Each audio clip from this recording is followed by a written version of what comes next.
High, welcome back to our YouTube channel. आणि शमत आमची आता डीमार्टला जाते. हाय कर तरी. ए बाबडी. समर दादा आईच्या मागणं असते सारखी. आई आई आई. हाय. तू कुठे जाते? सो आम्ही सगळी डीमार्टला जातोय आता सामान भरण्यासाठी. म्हणजे फक्त कडधान्य संपलंय ते भरण्यासाठी. आणि बघू शमता इथे. एक मिनिट दाखवते. समता बॅग घेऊन चालली. आता आम्ही सर्वजण जातो आहे डीमार्टला. आणि समर्था बघा बाबांकडे. आता तिचं टेन्शन तसं आम्हाला बऱ्यापैकी कमी झालं आहे. असं टेन्शन नाही आहे. सगळ्या गोष्टी नाही तर पहिला मलाच कराव्या लागायच्या किंवा समर्थाच्या पप्पांना. आता कसं ती यांच्याकडे बऱ्यापैकी रुळलेली आहे, राहते वगैरे. त्यानंतर आम्ही पोचलो. डीमार्ट तसं लांब नाही आहे आमच्यापासून, खूप जवळ आहे. त्यामुळे बरं पडतं आम्हाला पण. चालत जाऊ शकतो. 10-1 मिनटं लागतात, 10-15 मिनटं लागतात. आणि समर्था बघा, समर्था खूप एक्सायटेड असते बाहेर जायला. आणि आता डीमार्टला जायला तर आता बऱ्यापैकी गोष्ट तिला कळत आहेत.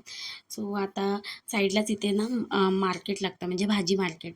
इथे फळं वगैरे असतात, सगळी फ्रेश असतात. छान असं छोटंसं मार्केट आहे इथे. जसं गावी बाजार असतो ना तसंच सेम आहे, भाजी मार्केट आहे. आणि इथे ना चांगल्या प्रकारच्या आणि सगळ्या ताज्या भाज्या असतात. त्यामुळे पहिल्यांदाच आलो. म्हणजे डीमार्टला जायचं होतं पण म्हटलं आधी भाजी वगैरे घेऊ, कारण आठवड्याभराची भाजी म्हणजे संपलीच होती, घरातली सगळी भाजी ती घ्यायची होती. आणि इथे बघा फ्रेश आवळे भेटतात. म्हणजे आता मार्केटमध्ये बऱ्यापैकी आवळे आलेत, ते घेतले लोणच्यासाठी. त्याच्यानंतर बाकीची भाजी घ्यायची होती, मेन म्हणजे वांगी वगैरे. म्हणजे भरीत वगैरे मला खूप आवडतं, आम्हाला सर्वांनाच भरीत वगैरे.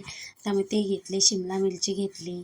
त्याच्यानंतर हे गाजर घेतले. समर्थाच्या पप्पांना गाजरचा हलवा करायचा होता आणि थंडीच्या सीझनमध्ये खायला पण बरा लागतो, त्यामुळे गाजर वगैरे घेतले. त्याच्यानंतर ना खूप भाज्या होत्या, म्हणजे हे घेऊ की ते घेऊ. वांग्यांमध्ये पण प्रकार होते. सो आम्हाला छोटी वांगी हवी होती, त्यामुळे आम्ही छोटी घेतली. आणि आई पप्पांना पण बघून एकदम वेगळं वाटत होतं, कारण ती अशी पहिल्यांदाच झाली. आणि मुंबईमध्ये असा बाजार जसा सेम गावी भरतो तेही बघायला त्यांना जरा नवल वाटत होतं. त्यामुळे हे सगळ्या भाज्या आम्ही घेतल्या. म्हणजे बऱ्याच गोष्टी असतात, अशा छोट्या मोठ्या गोष्टी असतात ज्या गावी नसतात. त्यामुळे त्यांना एक्साइटमेंट होती डीमार्टला वगैरे जायची. त्यानंतर समर्थासाठी इथे फळं वगैरे घेतली आणि डीमार्टला जायला निघालो. म्हणजे एकाच वेळी आमची दोन्ही कामं झाली. त्यानंतर डीमार्टला पोचलो. आणि ही बघा माझी मॅडम, एकदम डीमार्टला आल्यावर एकदम जोशात असते. आता ती सगळ्या गोष्टी घ्यायला वगैरे बघते, हे घे ते घे, मागते. आता बऱ्यापैकी मागायला शिकली आहे. त्यानंतर आई पप्पांना पाठवलं पुढे शॉपिंग करण्यासाठी. आणि त्याही गोष्टी अशा बघत होत्या ज्या गावी अशा नाही भेटत आणि कुठे बाहेर जातच नाही. त्यामुळे हे सगळ्या गोष्टी एकत्र बघितल्यावर ना त्यांच्यासाठी ते नवीन आहेत. आणि त्यानंतर कडधान्य वगैरे आम्ही घेत होतो सगळेजणं. आणि मॅडमचं एकच काम आहे आमच्या, ट्रॉलीमध्ये बसून हे ओढा ते ओढा. म्हणजे तिला सांभाळायला आता एक जण लागतं. पहिलं कसे शांत बसायची त्यामध्ये, त्यामुळे काही टेन्शन नसायचं. त्याच्यानंतर मी ज्या गोष्टी बघायच्या नव्हत्या, म्हणजे घ्यायच्याच नव्हत्या, त्या पण गोष्टी बघितल्या. त्या पण गोष्टी म्हणजे घ्यायला आपण बेसिक मला कडधान्य घ्यायचं होतं, पण येऊन इथे आपण 1-2 गोष्टी एक्स्ट्रामध्ये घेतोच. त्यामुळे समर्थ बघा डॅडासोबत इथे कडधान्य घेत होती, सगळं काही जे तिला आवडतं. आणि खाते पण ती कडधान्य वगैरे सगळ्या आमट्या भाज्या सगळं खाते ती बऱ्यापैकी, त्यामुळे काही टेन्शन नाही. त्याच्यानंतर चॉकलेटच्या सेक्शनमध्ये मी बघत होती, म्हणजे समर्थाला तर देतच नाही, त्यामुळे मी काही घेतलं नाही. त्यानंतर वरती आलो. पप्पांसाठी असं चप्पल घ्यायचं होतं त्यांना, पण त्यांची साईजच अवेलेबल नव्हती त्यांच्याकडे.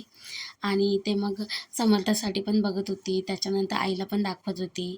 त्यानंतर इथे साबण वगैरे घ्यायला आलो. म्हणजे म्हणजे महिनाभराचं सामान असं एकत्र घेतो आम्ही, म्हणजे 1-2 महिन्याला पुरेल एवढं सगळं संपल्यावरच येतो. त्यामुळे इथे कपड्याचे साबण वगैरे घेतले मी.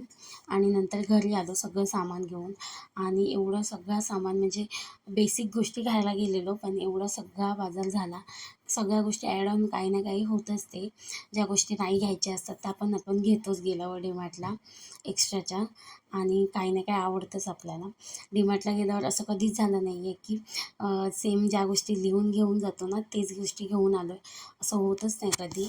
सो असा होता आजचा पूर्ण ब्लॉग. तुम्हाला माझा व्हिडिओ बघायला आवडला असेल तर प्लीज लाईक, शेअर आणि सबस्क्राईब करा. भेटूया नेक्स्ट ब्लॉगमध्ये. तोपर्यंत बाय.